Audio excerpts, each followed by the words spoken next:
آج میں بہت خوش تھی۔ اللہ تعالیٰ نے 5 سال کی منتوں مرادوں دعاؤں کے بعد مجھے اولاد سے نوازا تھا۔ میرے شوہر کی تو خوشی کا کوئی اندازہ نہیں تھا۔ وہ اس قدر خوش تھے کہ کیا بتاؤں۔ اپنے بیٹے کو پہلو میں دیکھ دیکھ کر میں خوشی ہو رہی تھی کہ میرے شوہر کمرے میں داخل ہوئے۔ مبارکباد دینے کے بعد بولے، تم نے آج مجھے زندگی کا سب سے خوبصورت تحفہ دیا ہے۔ بتاؤ میں تمہارے لیے کیا کروں؟ کوئی تحفہ بتاؤ جو تم نے مجھ سے کبھی نہ مانگا ہو۔ میں ان سے کیا مانگتی، بس اسی پر خوش تھی کہ دوسری شادی کا خطرہ ٹل گیا۔ عدنان کو گھر جانے کی جلدی تھی کیونکہ گھر والے ہمارا انتظار کر رہے تھے، جبکہ کسی کو یہ بھی نہ معلوم تھا کہ میں کون سے ہاسپٹل میں ہوں۔ اس معاملے میں کافی شکی واقع ہوئی تھی۔ مجھے کسی کی نظر لگنے کا ڈر ہمیشہ لگا رہتا، تبھی میں نے سارے معاملے سے ہر ایک کو بے خبر رکھا۔ بس میری ایک پھوپھی زاد بہن تھی جس کو میرے بچے کے بارے میں پتا تھا۔ بچے کی پیدائش کے وقت بھی مبینہ میرے پاس موجود تھی۔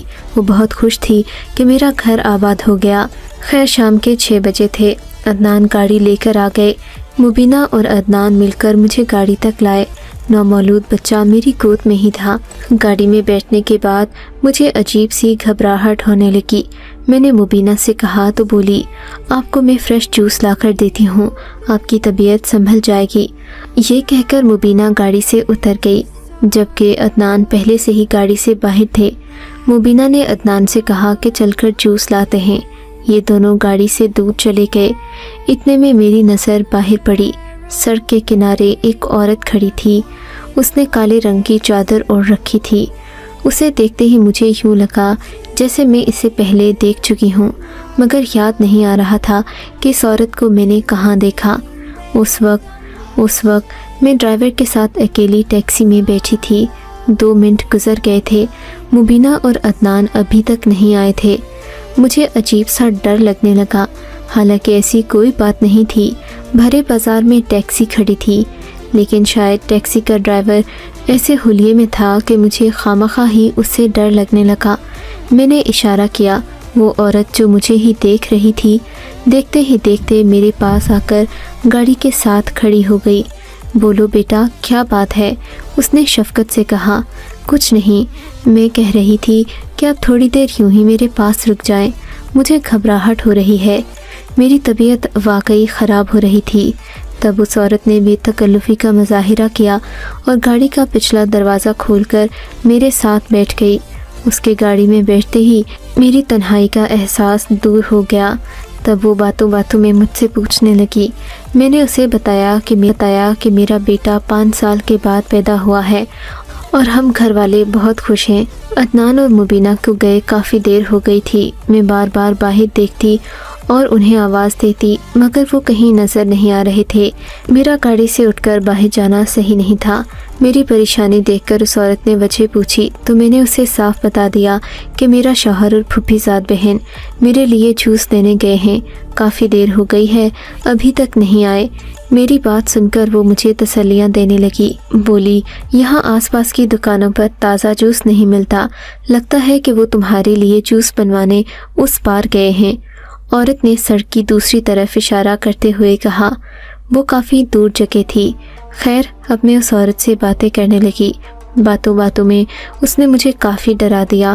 کہنے لگی، بچے کی پیدائش کے بعد عورت کو گھر کے کام نہیں کرنے چاہیے، اگر ایسا ہوگا تو اس کی صحت پر برا اثر پڑے گا اور بھی کئی قسم کی بیماریوں کا خطرہ ہوتا ہے۔ میں اس کی باتیں سن کر کافی گھبرا گئی، کیونکہ وہ کافی تجربہ کار معلوم ہوتی تھی۔ اس کی عمر تقریباً 50 سال کے قریب ہوگی۔ باتوں میں اس نے مجھے بتایا کہ اگر میں چاہوں تو گھر کے پاس سے ہی ایک ملازمہ بلوا سکتی ہوں جو نہ صرف میرے بچے کی حفاظت کرے گی بلکہ میرا بھی خیال رکھے گی۔ میں اس عورت کی شکر گزار ہو گئی کیونکہ میں جانتی تھی کہ اس نے مجھے صحیح مشورہ دیا ہوگا۔ اس کی باتوں سے ممتا بھری شفقت جھلک رہی تھی۔ میں نے اسے عدنان اور مبینہ کے بارے میں بھی بتایا۔ وہ مجھ سے گھر کا پتہ پوچھنے لگی، کہنے لگی، میں تمہارے گھر کے قریب ہی دوسری گلی میں رہتی ہوں، میں تمہیں اور تمہارے شوہر کو جانتی ہوں۔ तुम्हारे लिए मैं एक ख़ास काम वाली भिजवा दूंगी, मगर इसका जिक्र किसी से मत करना। तुम तो जानती हो कि मर्दों को पैसे खर्च करने में कितनी उलझन होती है। मैं कहूँगी कि अगर तुम काम वाली रखो तो उसे अपनी जेब से पैसे अदा कर देना। शौहर को इस बात की हवा भी न लगने देना, वरना वो तुम्हारे साथ ताउन नहीं करेगा। औरत की बात भी सही थी। अभी हम बातें कर ही रहे थे कि मेरे मियाँ और मुबीना वापस आ गए। उन्हें काफ़ी देर हो गई थी। इन्होंने 2-3 जूस के डब्बे उठाए हुए थे। वापस आकर ये टैक्सी में बैठने लगे। इसी असना में वो औरत बिजली की सी फुर्ती से गाड़ी से उतरी और दूसरी तरफ चली गई। मेरे शौहर ने उसे जाते हुए देखा तो मुझसे पूछने लगे, ये कौन थी और तुमने इसे यहाँ क्यों बिठाया था? उनकी बात का मेरे पास कोई जवाब नहीं था। मैंने फ़ौरन से कह दिया कि वो मुझसे कोई मदद मांगने आई थी। उसे अपने घर के अखराजात के लिए पैसे चाहिए थे। मैंने 1000 रुपये दे दिया। अपने बच्चे का सदका दिया है। मेरी बात सुनकर अदनान मुतमईन हो गए, मगर वो बार बार मशकूक नज़रों से उस सड़क से पार जाती औरत को देख रहे थे। फिर वो फ़ोन पर नंबर मिलाने लगे। मैं उनकी हरकत नोट कर रही थी, मगर समझ ना आ रही थी कि एक अनजान अजनबी औरत से आखिर अदनान को क्या ख़तरा महसूस हो रहा है। खैर, हम लोग घर पहुंच गए। थोड़ी ही देर के बाद ख़ानदान के बुज़ुर्ग और औरतें हमारे घर जमा हो गए। सब ने मेरे बच्चे को तोहफे दिए और हमारे घर में खुशियों का समा था। मैं भी बहुत खुश थी। 2-3 दिन गुजरने के बाद बच्चे की पैदाइश का हंगामा ठंडा हुआ तो मुझे महसूस हुआ कि घर के काफ़ी सारे काम अधूरे रह गए हैं, जिन्हें मुकम्मल करना अभी बाकी था। रिश्तेदार तो अपने अपने घरों को चले गए थे। मेरे पास अब मदद करने वाला कोई भी नहीं बचा था। मुबीना को भी काफ़ी दिन हो गए थे। उसे मज़ीद रोक नहीं सकती थी। उसी दिन परेशान बैठी थी कि खुशकिस्मती से घर के दरवाजे पर दस्तक हुई। मैंने दरवाज़ा खोला तो सामने एक जवान साल लड़की मौजूद थी। अस्सलामु अलैकुम। लड़की ने अदब से मुझे सलाम किया। जी, आप कौन? मैंने उसे पहचानने की कोशिश की। उसे मैंने पहली बार देखा था। आपका नाम नगीन है? लड़की ने मेरा नाम लिया। जी, मैं ही नगीन हूँ। बोलिए, क्या बात है? मुझे परवीन खाला ने आपके घर काम के लिए भेजा है। उसने कहा तो सुनकर मेरी जान में जान आ गई। खुदा तुम्हारी परवीन खाला को इसका अजर दे। मैंने खुश होकर कहा, आ जाओ, घर में बहुत काम पड़ा है। मैंने उस लड़की को घर के कामों के बारे में बताना शुरू किया। मेरी जेठानी को भी इस बात की खबर थी कि मैंने काम करने के लिए एक औरत रखी है। इससे पहले कि वो मेरे शौहर को बताती, मैंने भी उन्हें अपने साथ इस मिशन में मिला लिया। वो भी खुश हो गई। मैंने काम वाली से कह दिया कि वो ज़्यादा वक्त निकाल कर हम दोनों का काम कर दिया करे। मेरी जेठानी के यहाँ भी 6 महीने पहले बच्चे की पैदाइश हुई थी। वो भी ज़्यादा कामकाज नहीं कर सकती थी। उनका छोटा बेटा उन्हें बहुत तंग करता था। हम औरतों ने आपस में पैसे बांट लिए और उस लड़की को काम पर रख लिया। वो सुबह आती, बर्तन धोकर चली जाती, शाम के वक्त भी आती और सारा काम निपटा कर घर जाती। हमारी ज़िंदगी काफ़ी आसान हो गई थी। पैसे बांटने की वजह से हमारी परेशानी कम थी। ज़्यादा बोझ नहीं पड़ता था। मैं और मेरी जेठानी सादिया परवीन खाला को दुआएं देते, जिसने हमें इस कदर अच्छी मुलाजिमा दी थी। महीना होने को आया था। हमारे दिन आराम से गुजर रहे थे। घर में ज़्यादा किसी को इस बात का इल्म नहीं था कि ये औरत हमारे घर क्यों आती है। छुट्टी वाले दिन हम सारे घर के काम खुद ही कर लिया करते। बच्चियां भी घर पर होती, इसलिए किचन के कामों में वो भी हाथ बटा देती। यूं घर के मर्दों को कानों कान खबर नहीं हुई। लेकिन एक दिन भाभी ने मुझे बताया कि जलाल भाई को इस काम वाली की खबर है, इसलिए वो नाराज़ नहीं हैं, बल्कि खुश हैं कि हमने अपने घर के काम खुश असलूबी से बांट लिए। अब मेरा भी दिल हल्का हो गया कि अगर शौहर को मालूम भी हुआ तो मैं कह दूंगी कि घर के काम ज़्यादा थे, इसलिए हमने अपने खर्चे पर एक काम वाली का इंतज़ाम किया था। दरअसल अदनान पुलिस में थे। एक तो वो लोगों पर यकीन कम करते थे और दूसरा उनका ये मानना था कि घर के काम औरतों को खुद करने चाहिए। नौकरों के हाथ अगर घर की जिम्मेदारी दे दी जाए तो घर का निज़ाम बिगड़ जाता है। एक दिन मेरी जेठानी के यहाँ किसी की शादी थी। उन्हें अपने मायके जाना था। घर के सारे काम मेरे ज़िम्मे थे, जबकि आज काम वाली भी नहीं आई थी। मैं अपने घर के कामों में खुद ही उलझी हुई थी। कभी बेटे को उठाकर गोद में सहलाती तो कभी बर्तन धोती। दो काम एक ही वक्त में कर रही थी। इसी उलझन में मैंने बच्चे को डब्बे वाले दूध की बजाय खुला दूध दे दिया। मेरे बेटे को खुला दूध हजम नहीं हुआ और थोड़ी ही देर में उसे उल्टियाँ लगने लगीं। मेरे तो हाथ पांव फूल गए। समझ में नहीं आता था कि क्या करूं। मैं इसी फिक्र में थी कि अचानक मासी आ गई। मुझे बहुत खुशी हुई। मैंने उसे कहा भी कि आज तुम सही वक्त पर आई हो, मुझे तुम्हारी बहुत ज़रूरत थी। उसने मुझे फ़ौरन कहा कि तुम्हें बच्चे को अस्पताल लेकर जाना चाहिए। अगर बच्चों को उल्टी पेचिश ज़्यादा हो जाए तो उनको लंबे अरसे के लिए बुखार हो जाता है। खैर सादिया जल्दी से एक गाड़ी वाले को बुलाकर ले आई। मैं भी जल्दी से बाहर आ गई। हम दोनों गाड़ी में बैठे। थोड़ी ही देर में हम अस्पताल के बाहर पहुंच गए। गाड़ी बाहर रुकी तो सादिया ने मुझसे कहा, बाजी बेहतर होगा कि मैं पहले जाकर पर्ची ले आऊं। ऐसे हमें इंतज़ार नहीं करना पड़ेगा। वैसे भी अभी तुम्हारा बच्चा सो रहा है। जब तक ये जागता तब तक हमारी बारी आ जाएगी। सादिया की बात में 2-2 घंटे डॉक्टर का इंतज़ार करती। मैंने सादिया से कहा कि तुम यहीं पर मेरा इंतज़ार करो, मैं जाकर सूरत हाल पता करती हूँ। अगर तो जल्दी बारी मिल जाएगी तो बच्चे को इसी वक्त चेक करवा लूँगी। अगर ऐसा नहीं है, देर लगेगी तो फिर दूसरे अस्पताल चलते हैं। सादिया ने मेरी बात से इत्तेफाक किया। वो मेरे बच्चे को लिए गाड़ी में बैठी थी। मैं जल्दी से उतरकर पर्ची वाले काउंटर पर गई। पता चला कि अभी पूरा 1 घंटा रहता है। मेरा नंबर 33 था, जबकि अभी 15 नंबर चल रहा था।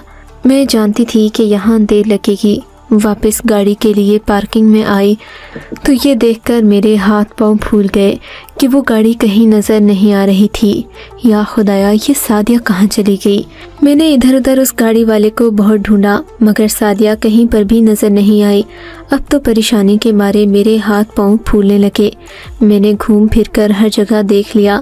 गार्ड से भी पूछा कि फ़लाँ गाड़ी यहाँ से किस वक्त निकली, मगर इनके पास कोई जवाब नहीं था।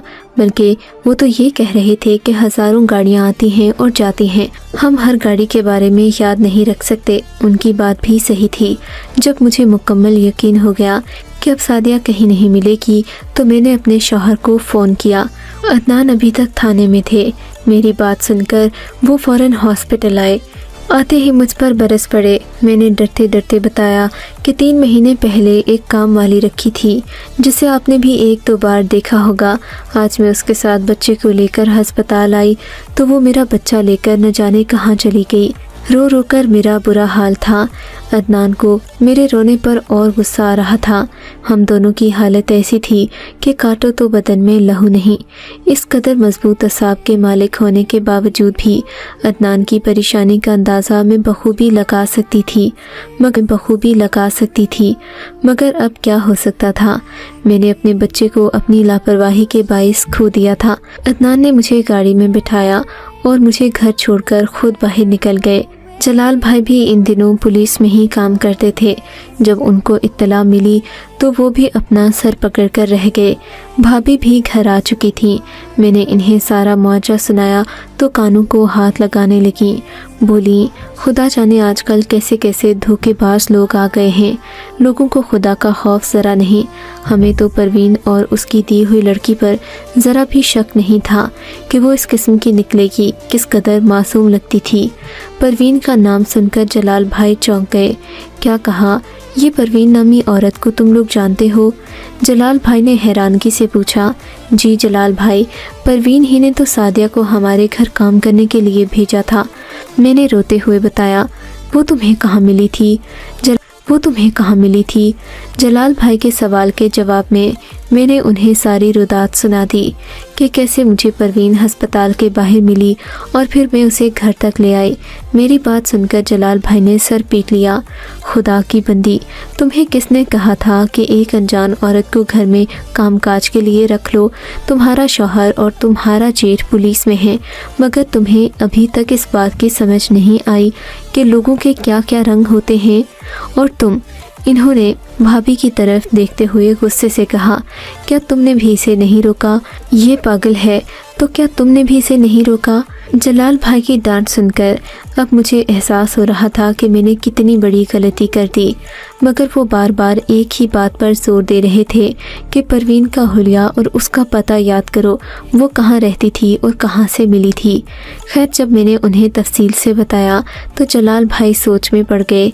इन्होंने फ़ौरन परवीन नामी औरत का हाथ है, उसी की वजह से ये सब हुआ और सादिया नाम की ये लड़की हमारे घर तक पहुंची। जलाल ये सुनते ही गुस्से में आ गए। ऐसा लगा जैसे वो पहले से परवीन को जानते हों। खुशकिस्मती से ये बात सही निकली, वो परवीन को पहले से जानते थे। इन्हें परवीन का पता और ख़ानदान के बारे में भी मालूमात थीं। परवीन के बारे में बात करते हुए जलाल भाई का चेहरा सुर्ख हो रहा था। ऐसा लगता था कि दोनों भाइयों के दरमियान कोई ऐसी बात है जो हमें बताई नहीं जा रही। खैर, आगे की कहानी मुख्तसर करके सुनाती हूँ। अदनान और जलाल भाई ने मिलकर उस औरत का सुराग लगा लिया। वो औरत पेशावर जाने वाले रास्ते से पकड़ी गई। हमारे बच्चे को न जाने कौन सी मंडी में फ़रोख्त करने जा रही थी कि बिलाल भाई और अदनान ऐन मौके पर पुलिस लेकर पहुंच गए। इन्होंने बड़ी होशियारी दिखाई और उस औरत को रंगे हाथों पकड़ लिया, वरना ऐसी औरतों का सुराग लगाना मुश्किल होता है। जब मेरा लाल मेरी गोद में आया तो मुझे लगा जैसे किसी ने मौत के बाद मुझे नई ज़िंदगी दे दी हो। रो रो कर मेरा बुरा हाल था। अपने बेटे को कलेजे से लगाकर मुझे अपना आप मुकम्मल महसूस हुआ। तब मैंने जलाल भाई से पूछा कि आप दोनों परवीन को कैसे जानते हैं। तब उनका सर झुक गया। मेरे शौहर के चेहरे पर भी नदामत के आसार थे। क्या हुआ, आप दोनों चुप क्यों हैं? मैंने हैरत से पूछा। इसलिए कि हमसे बहुत बड़ी गलती हो गई। तब इन्होंने बताया कि 6 महीने पहले ऐसा ही एक वाक़या एक गरीब औरत उनके पास लेकर आई थी, मगर कहते हैं कि थाने में उसी की चलती है जिसके पास रुपया पैसा होता है, और वो पुलिस वालों को रिश्वत देकर उनका मुंह बंद करवाना और उनके हाथ चलाना जानता है। जब उस औरत ने मेरे शौहर से अपना बेटा अगवा होने की शिकायत दर्ज की तो इन लोगों ने अपनी तरफ से तफ्तीश शुरू कर दी, मगर तफ्तीश के दौरान ही अदनान को भारी रकम की पेशकश की गई, जिसके बदले में इन्होंने ये केस बंद कर दिया। हालांकि परवीन ऐसे कई बच्चे अगवा करने के इल्ज़ाम में गिरफ्तार की जा सकती थी, मगर इन लोगों ने उस पर नरमी की और फिर एक दिन ऐसा आया कि अपने फैलाए हुए जाल में खुद ही फंस गए। मेरे शौहर इस वाक़े से बहुत शर्मिंदा थे, मगर उनकी शर्मिंदगी से उस औरत का बेटा वापस तो नहीं लाया जा सकता जिसे इन्होंने महज 50,000 रुपये की नज़र कर दिया। आज भी अगर हमारा बेटा हमसे जुदा न होता तो मेरे शौहर को इस बात का एहसास कभी न होता। सच है कि अल्लाह ताला इंसान को सबक सिखाने के लिए कभी कभी ऐसे हादसात से गुजारते हैं जिनमें इंसान की हिदायत छुपी होती है। मेरे शौहर इस वाक़ये के बाद ऐसा सुधरे कि अपनी दयानतदारी की बिना पर इन्होंने अपने महकमे का नाम